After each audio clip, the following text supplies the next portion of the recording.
My name's Angelo, and welcome to We Want Picks. I'm going to break down the entire UFC Singapore fight card, giving you my picks, predictions, and bets. But before I do, let's talk about the incredible, wild, resounding success that was UFC 292. I went 11 for 1 in picks. The only pick I missed was the main event, and that was Jacob's Lock of the Week.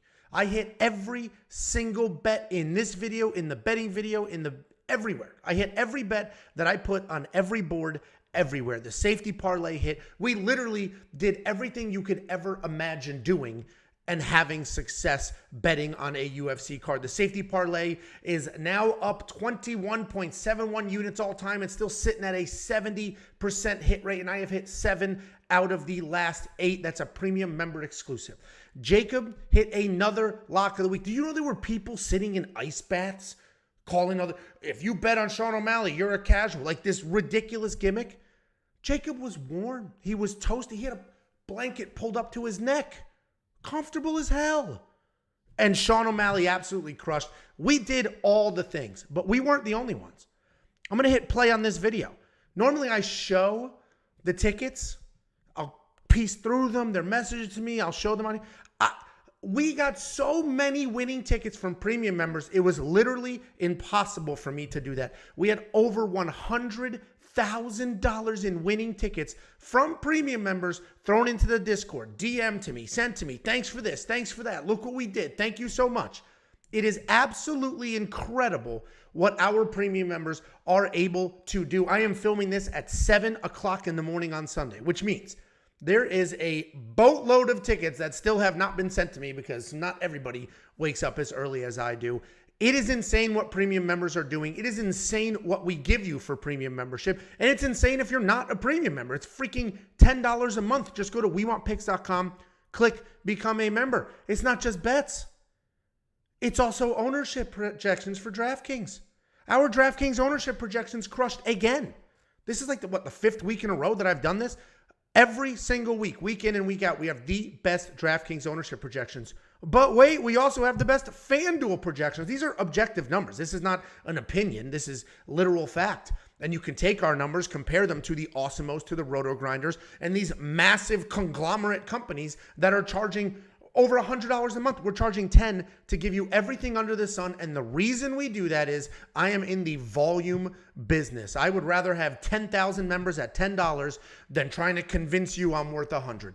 That's not how this works. WeWantPicks.com, click Become a Member. You will unlock all the tools like the DraftKings Optimizer. This will build 150 lineups for you. Just build lineups for you. You're going to get the line movement tracker, which gives you opening odds, current odds, line movement, and win probability for every single fight on every single card. You're going to get the detailed data, metrics, and analytics. The value is unmatched. If you can find somebody in this space that gives you what I give you for $10 or even anywhere near $10, I'll give you a free membership. It's impossible. WeWantPicks.com, click Become a Member. If you want $50, I say this every week. I pay out thousands of dollars every week. Just go to WeWantPicks.com/bets. Use our links to sign up with any one of our sportsbook partners. Make a deposit, and I will send you $50. It's affiliate marketing. They're going to pay me. And then I break off a piece of that money, and I send it right back to you. It's just that simple. And this is real money from our bank account. Cash App, PayPal, or Venmo. All you need to do is go to WeWantPicks.com/bets, sign up with any one of our betting partners using the link. That's how we get credit. Make a deposit. I'll send you that $50. Let's go ahead and break down this card.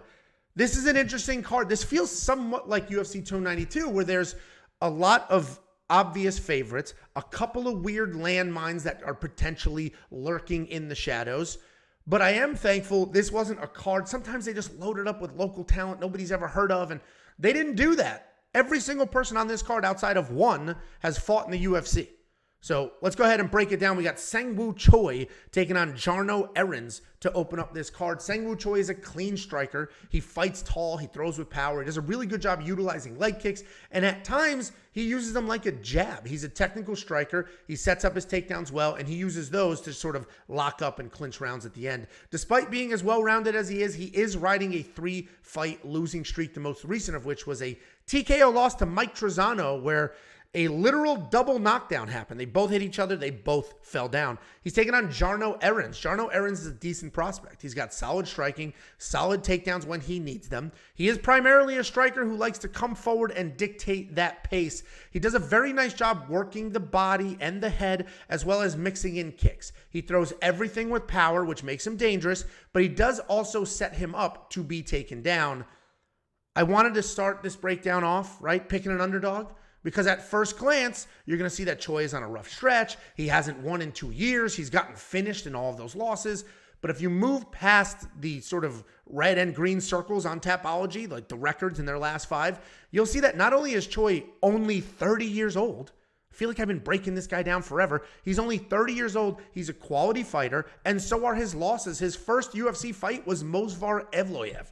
His losses since then are Gavin Tucker in 2019 when he was still good, Bruce Leroy, who's always well-rounded, we'll break him down later, Josh Culibao, and Mike Trezano. None of them are world champions, but every single one of them are solid fighters who can get things done. The red dots in a row do scare me. Those 3 losses in a row do scare me a little bit, so no bet here, but Seung Choi is going to be the pick.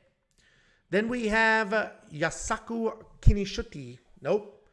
Yusaku Kinoshita. Nope.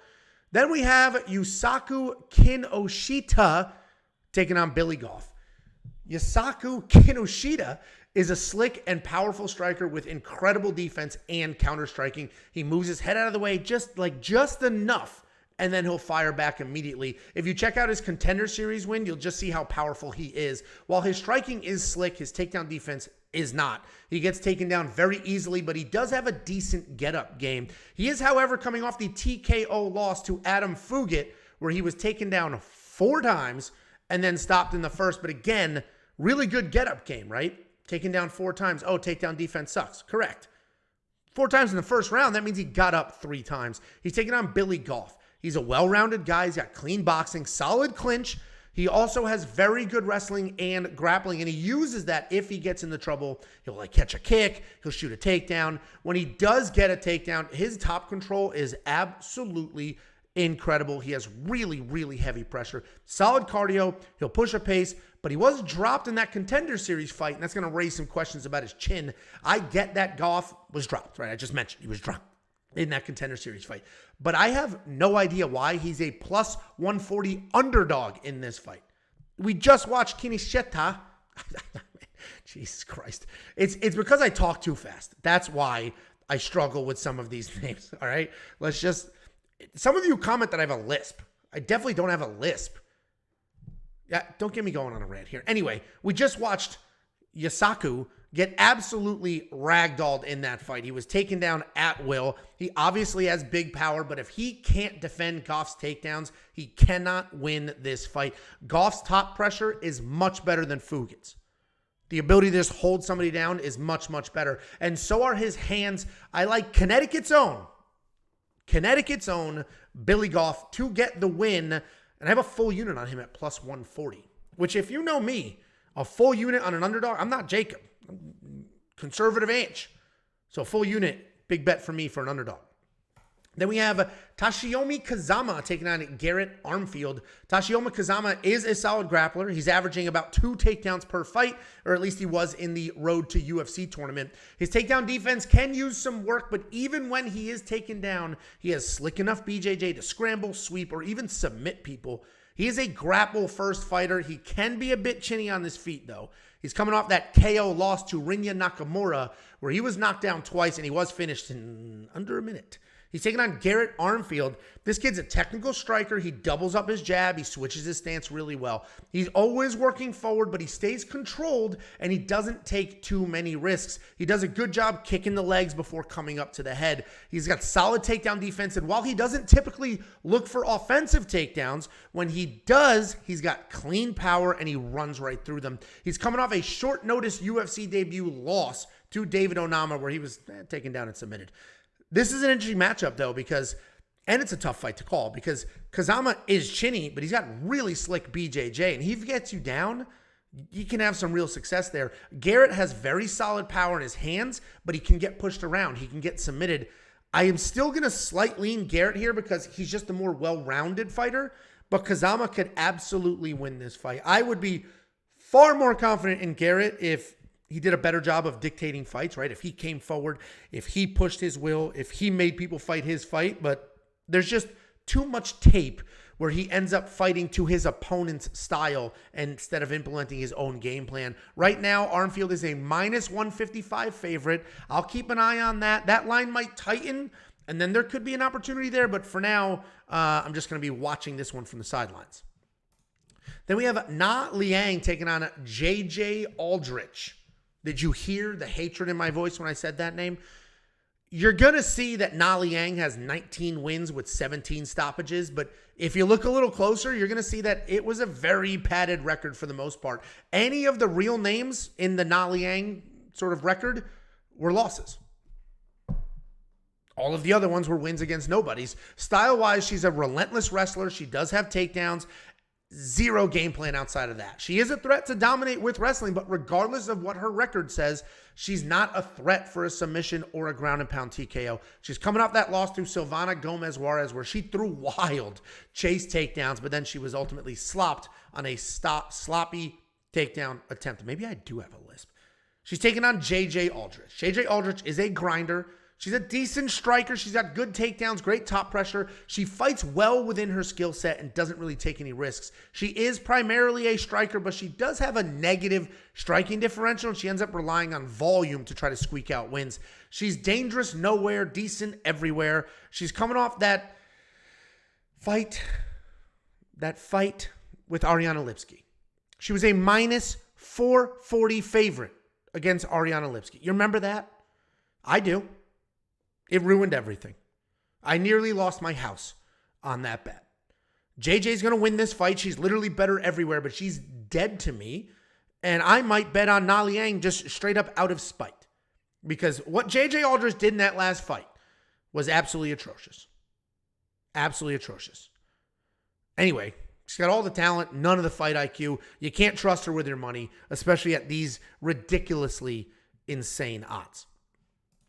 Then we have Kenan Seung taking on Rolando Bedoya. Kenan Seung is a very powerful striker. He's got poor wrestling, though. He has one punch power, but he doesn't have the cleanest technique. He can be beat with pressure and control if you give him space, though. He will throw heavy and touch you up. His takedown defense is not very good, but he remains composed. He continues to work back to his feet where he's pretty much most comfortable. He's coming off that loss to Ian Gary. If you remember that fight, he dropped Ian bad in the first round, was literally seconds away from getting the finish. He was going to finish Ian Gary. And then for some ridiculous reason, instead of just bombing away, which would have worked, he decided to grapple. Gave Ian his wits about him. He had another minute to compose himself, and Kenan Seung gave that up. Low fight IQ, one punch or bust kind of guy. He's taking on Rolando Bedoya. This guy's an in-and-out striker. He's got lots of movement and variety with his strikes. Working kicks and striking combinations well, but he does seem to lack that raw one-punch power that we just talked about with Seung. He never throws just one strike at a time, and that helps him sort of stay ahead on the scorecards, but he is very hittable. His takedown defense is pretty solid, and he does have submissions if he needs them. He's coming off that loss to Chaos Williams where he showcased his chin. He was able to connect with his unorthodox strikes, though. He had a solid jab, was constantly walking forward, and he did beat up Chaos's legs.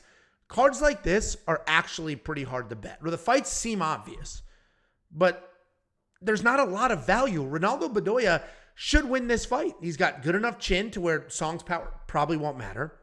He's got forward pressure, and he can grind. He's also a 3-1 favorite, and that's a lot of money to spend on a kid who is winless in the UFC and is essentially a decision fighter. I did put him in a small 2-fighter parlay to help with those odds because, he's sort of expensive solo. I am confident he wins. We'll talk about that parlay when I get to the other half in a minute.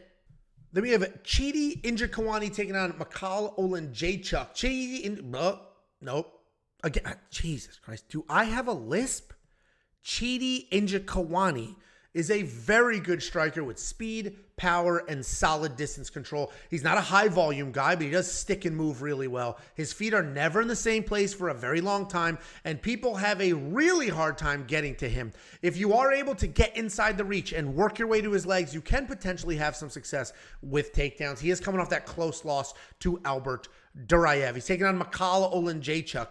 He's a very good striker. He's got fast hands, a ton of pressure. He has power as well, which we saw in his last 2 wins, which were back-to-back knockouts over Cody Brundage and Sam Alvey. He's dangerous on his feet. He does have some grappling holes, and he can fade as the fights go on. He's coming off that second-round submission loss to Kyle Barala, where he actually looked solid in the first round, but was ultimately taken down and submitted in the second.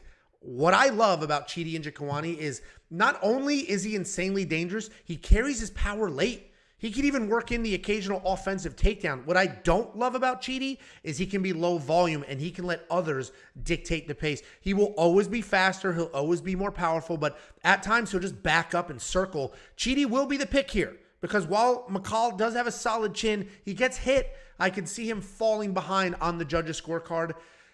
This is like low to medium level confidence in Chidi. And I broke this breakdown down. I made my pick. And then I just keep looking at Michal's record, looking at who he beat, who he lost to. He hasn't beat killers, but he's only lost to decent people. So I'm probably going to stay away from this fight, or I'll check out the props because this feels like one of those weird fights where, Chidi, who's on this little bit of a streak, isn't going to let his hands go and he'll be a step behind. But for now, Chidi's the pick. And I'm hoping he gets the win. Then we have Waldo Cortes-Acosta taking on Lukasz Brzeski. Waldo Cortes-Acosta is a fun, athletic striker. He's tough as nails. He's got very real power. He does get flashy at times, right? We've seen him in previous fights just start dancing in the middle of the fight.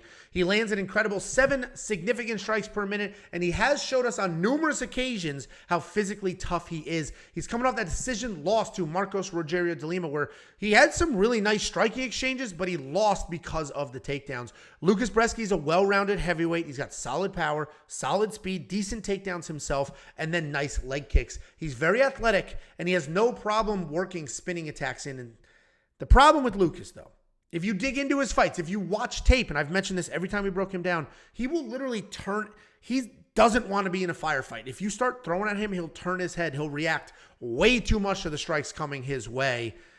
He also coming off that loss to Carl Williams, where he was taken down 8 times. I'm very confident in Waldo here. I think Waldo gets it done. I think the striking is going to be light years ahead. His athleticism should keep him ahead on the takedowns as well. The only thing that worries me are the leg kicks. Both Jared Vanderaa and Marcos Rogerio de Lima had wild success lighting up Waldo's legs. It is literally a miracle that he was even able to stand after the Jared Vanderaa fight. Lukasz does use leg kicks well, but I still don't think that's going to be enough. Cortez is going to be the pick. He's the other side of that 2-fighter parlay with Rolando Bedoya. Then we have Junior Taffa, Justin Taffa's little brother, taking on my buddy, Parker Porter. Junior Taffa is a nasty kickboxer. He's got power, footwork, and a willingness to engage. I mentioned he's Justin Taffa's little brother, but he's the better version of him. He's got the same power. He's got the same chin, but he's a little faster, a little more athletic, and a little more technical. The big question, though, was his wrestling defense, if it would hold up, and we got our answer. No, it's not going to hold up. You can take him down. Muhammad Usman took him down. That was his loss in his UFC debut. His striking looks sharp, but again, nothing to offer in the grappling department. He's taking on Parker Porter. Parker Porter is a well-rounded guy. He's got good striking, good cardio, solid wrestling, and solid BJJ. He lands almost 7 significant strikes per minute. He literally has the heavyweight record for most significant strikes landed in a fight. He's got solid footwork and takedowns for a heavyweight. He's coming off that knockout over Braxton Smith where his chin held up and he found his power. The narrative here is that Parker lost to Justin, the older brother, back in February, and now he can avenge that loss by beating the younger brother. Full disclosure, Parker, if you're new here, Parker Porter is a personal friend of mine. I've known him for an incredibly long time. We're a couple of Connecticut boys, trained together for a little bit, all of those things. I will never, ever. He could be fighting a freight train and I'm going to pick him, right? I'm never going to pick against a friend. But even if I take that bias and I put it aside, I still think we can all agree Parker has a clear path to victory here, and that's through the wrestling. If Parker can avoid a firefight, use his footwork to close the distance, get a takedown, he can control this fight. We know he's got the cardio. He does have solid takedowns, and he can win this fight. So Parker's going to be the pick here. I will be watching very, very intently and just yelling, shoot, shoot, shoot. That's going to be my night. Then we have Erin Blanchfield taking on Taila Santos. Guys, this is a sneaky good fight. This would be another fight night main event. If we didn't have a big regional fight night here, this would be a main event of like UFC Vegas 79, whatever the hell. We got Erin Blanchfield. She's a nasty grappler. She's got decent striker. She's decent striking. She comes forward. She throws punches for a minute, and then she's going to start working in the grappling. She's still young. She's still cleaning things up, but she is improving quickly. The comment section, anytime we talk about Erin Blanchfield, people are literally calling her Erin the next champion Blanchfield. Erin future champion Blanchfield. Everybody's convinced she's going to be a future champion. She's averaging more than 6 significant strikes per minute and almost 4 takedowns per fight. She's coming off the absolute destruction of Jessica Andrade, where her striking was clean and it only needed 1 takedown. Just 1 single takedown, and she got it done. Taila Santos is a powerful, athletic striker who is willing to slug it out. Not only is her boxing fantastic, her grappling is as well. She averages more than 2 takedowns per fight with an 88% takedown accuracy and a 78% takedown defense. She's got 14 stoppages in her career, but only 1 of them is in the UFC. She is coming off the championship loss to Valentina Shevchenko, where a lot of people think Taila won that fight. This is a great fight. Absolutely a great fight. This should dictate who gets the next title shot at this weight class. Frankly, there's a legitimate argument to make that Taila beat Shevchenko and should be the current champion. I get why people think Blanchfield wins this fight, especially now that we've seen her striking has improved. I think I'm going to be on the other side of this one, though. Erin needs to fight a perfect fight to win this, right? She needs a clean takedown early. She needs to set that tone immediately. But Taila Santos isn't Jessica Andrade. She's a technical striker. She has power. She's got great BJJ herself. I totally get that Erin could potentially come forward, get the takedown, and submit Santos inside of 2 rounds, potentially even in the first. But I also watched her struggle to take down J.J. Aldrich. I get it. That was a little while ago. But the reality is, she then had 2 shots defended by Jessica Andrade. If you're positive Erin Blanchfield is going to get all the takedowns, then she 100% should be your ride or die, and you should put a ton of money on it. If you're a little worried about, can Erin get these takedowns? What happens if she doesn't get the takedowns? Then Taila Santos is the side. I just have a tiny, slight lean for Taila. I'm going to pick her.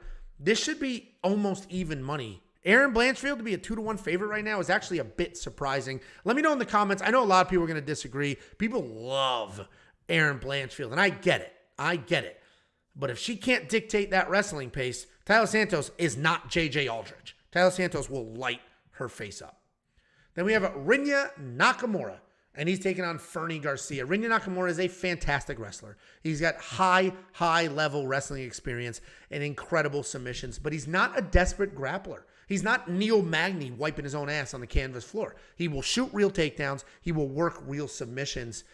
He has incredible power in his hands, and he lets them fly. His striking can be wild, but because he's so confident in his wrestling, he doesn't care about being overcommitted. He doesn't care if you shoot a takedown or try to take him down. He's the real deal with 7 wins and 6 stoppages. His combinations of high-level wrestling matched with genuine power can be an issue for a good amount of this division. He's taking on Fernie Garcia. This guy's also pretty well-rounded. He has his own wrestling background, but when he fights, he's primarily a striker. His striking file is forward pressure and counter striking. He's always taking steps forward, but he does a good job moving out of the way on his way in and then firing back. Typically, when he's on the wrong side of a striking exchange, that's when he'll drop down and take a shot. He's coming off that loss to Brady Highstand where he was taken down and controlled for 9 minutes, but he did have a really nice close submission attempt in there.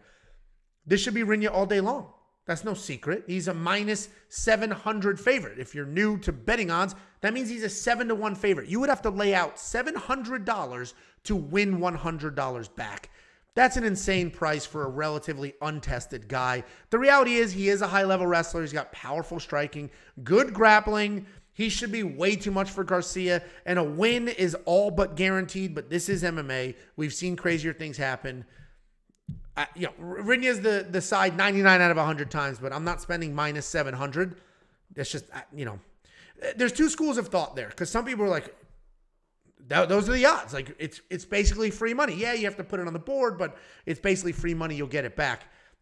Ever since we watched Valentina Shevchenko lose to Alexa Grasso at minus 900, whatever the hell that was, some of those big favorites are just not worth the money. I don't care if you have a 10-fight parlay and then you add that, like, what are you going to get? This much juice? It's not necessarily worth it. So that's my opinion. Rinya's going to dominate. If you want to lay out $700 to win 100 or 7,000 to win 1,000, go for it. It should cash, but I'd rather not part with that much money. Then we have Giga Chikadze taking on Alex Caceres. Giga,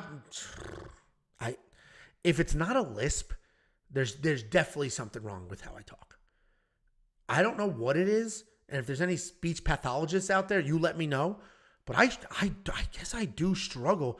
The comment section is really, really making me look at myself, Giga Chikadze is taking on Alex Caceres. Giga is a phenomenal striker. He's got a solid jab, fantastic kicks. He stopped Cub with a liver kick, and then he put the incredibly tough Edson Barboza away with just good old-fashioned punches. He does an incredible job managing range. He uses kicks to keep you out, and then he comes in with his hands. When you try to close that distance, he'll go back to the kicks. He's not a high-volume guy. He's landed around 4 significant strikes per minute, but he does a nice job of keeping his opponent's volume low as well. He's coming off the loss to Calvin Kattar, where he was outstruck, out-wrestled, and knocked down. He's taking on Bruce Leroy, Alex Caceres' nickname, if you don't know who he is. He's a well-rounded vet. He came through the Ultimate Fighter more than 12 years ago. His striking is solid. His durability is solid. His wrestling and grappling are better than you would expect him to be. And he has a wealth of experience against really high-level opponents. He doesn't have raw power, but he does have volume. He's got accuracy. He's got really nice scrambles. And he's coming off that decision win over Daniel Pineda, where despite being taken down 3 times, he dominated his striking. This should be Giga all day long.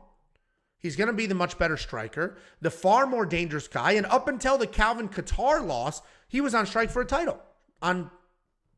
He was on track for a title. That wasn't a speech issue. That was a brain issue. The only thing that worries me a little bit here is that long layoff and the takedown defense. Giga has been out for a year and a half. Both of his losses that we've seen in the UFC, he was taken down. He was controlled.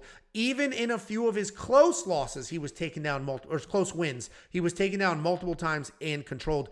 Giga is the better fighter. Giga will be the pick. I'm still undecided if I'm going to parlay him and do stuff with him, because on one hand, he should blow through Alex Caceres. It shouldn't even be close. This should not be a close fight. On the other hand, he did just get his ass kicked. He's been out for a year and a half, and Alex Caceres ain't no bitch. So we'll see if I end up doing something with him later this week. Then we have the co-main event. Anthony Smith, who has been unbelievably busy lately. He just fought. Then he grappled Glover. There's a lot going on, and now he's doing a rematch with Ryan Spann. Anthony Smith is a striker. He's got good hands, solid kicks. We all know he's got very good jiu-jitsu submissions, right? He's not like this wild, over-the-top black belt, but he does have nice submissions, and he has wins over people like Devin Clark, Alexander Gustafsson, and even Ryan Spann the first time they fought about 2 years ago. Anthony does have a low 28% takedown offense, but he did just take down Glover in a grappling match about 2 months ago. He's incredibly tough, arguably too tough for his own good. He has literally had his teeth knocked out of his face, and then he just picked him up, handed him to the referee, and continued in that fight. He's coming off that decision loss to Johnny Walker just a little while ago, where he was dropped in the first round, and then he spent the rest of the fight headhunting and then talking to himself. It was a really, really bizarre performance. He's taking on Ryan Spann. Again, this is a rematch. Ryan is a 6'5" powerhouse with an incredible 81-inch reach. You're going to see this says 79-inch reach. Tapology says 81. I feel like I'm trusting Tapology on that stat. He's a very dangerous guy with 18 stoppages in his 21 wins, but he's not all power. He also wrestles. He's averaging more than 1 takedown per fight, and 12 of those stoppages are submissions. Ryan Spann is incredibly dangerous. He does have cardio to be a threat for a full 15 minutes. He's coming off that submission loss to Nikita Krylov, where if you remember, that fight was wonky. It was booked. It was canceled at the last possible minute, then rebooked shortly after. And listen, there was a time where Anthony Smith was a title contender. He was knocking off other contenders. He literally fought for a belt. He was already beaten Ryan Spann. That's happened. But this Anthony Smith is not that guy. He's not the guy that submitted Ryan Spann. With a focus on his analyst career and a couple of too many shots to the head, it feels like Anthony Smith's oh my God, I do have a lisp. I said Beth. Oh my God. Anthony Smith's best days are behind him. Being dropped by Johnny Walker and then spending the next 2 rounds headhunting shows you how tough he is, but also how the sport has passed him by. I think that this is going to be Ryan Spann all day. I have a full unit on him. And to be clear, I have a full unit bet on Ryan Spann at minus 147. To be clear, that bet is more about the decline of Anthony than it is the rise of Ryan, right? It's not like, I don't think Ryan's going to be a world champion. I just think he's going to be too big, too fast, too powerful, too good for Anthony Smith, who's been too busy lately and hasn't seemed to improve in the last couple of years. So Ryan Spann's the pick, and I mentioned I got that full unit on him. Then we got the main event. We got Max Holloway taking on the Korean zombie Chan Sung Jung. Max Holloway is an amazing striker. He's got fluid movements, and they just keep that volume and that pressure up. He's got a very impressive striking differential of 7-4. He couples that with an 84% takedown defense and an entire championship career worth of experience. He has only lost 3 times in the last 10 years at this weight class, and all 3 of those losses were decisions to Alexander Volkanovski. He has beaten the number 2 guy in the world, the number 3 guy in the world, the number 4 guy in the world, and the number 7 guy in the world. And the only reason he hasn't beaten 5 or 6 is because they haven't fought yet. The career of Max Holloway is absolutely nuts insane. He's taken on the Korean zombie. He has earned that nickname just through toughness, grit, and that zombie-like will to stay conscious. Skill-wise, he's got great striking, great grappling, high fight IQ. He's beaten some of the better guys on the planet like Frankie Edgar, Dustin Poirier. He's lost to them as well, like Brian Ortega and Jose Aldo. If it wasn't for Zombie's government-mandated military stint right in the prime of his career, it's possible that he would have had a crack or 2 at the title. He's taking on Max Holloway, as I mentioned. And the problem for him is Max Holloway is sitting at a wild 8-1 favorite. So again, that math is you have to spend $800 to win 100. I get it. I actually agree with that, but I'm not going to spend that money. The reality is that Max should be able to win all the striking exchanges and defend any of the takedown attempts. This should be destruction by volume, potentially even set up Max versus Volk 14.